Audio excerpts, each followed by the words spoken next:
Chicken curry বানানোর জন্য প্রথমে কড়াইতে তেল গরম করে নিয়ে তাতে ডুমো ডুমো করে কেটে রাখা আলু দিয়ে দেব।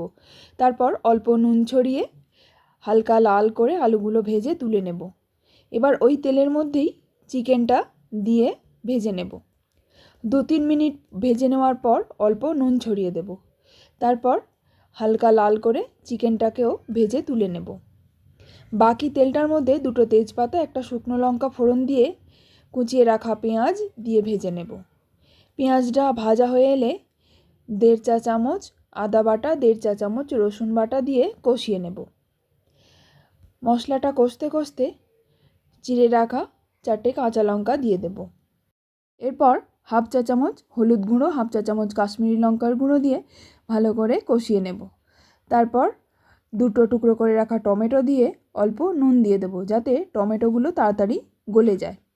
টমেটো গলে গেলে ভেজে রাখা চিকেন আর আলুটা দিয়ে আরও 10 মিনিট কষিয়ে নেব। 10 মিনিট কষানোর পর গরম জল দিয়ে দেব। এবার স্বাদ মতো নুন দিয়ে ভালো করে মিশিয়ে নিয়ে ঢাকা দিয়ে সিদ্ধ হতে দেব। 15 মিনিট পর ঢাকনা খুলে একটু নাড়িয়ে চাড়িয়ে নিয়ে উপর থেকে গরম মশলা ছড়িয়ে দেব। তারপর ভালো করে মিশিয়ে নিয়ে গরম গরম সার্ভ করে দেব।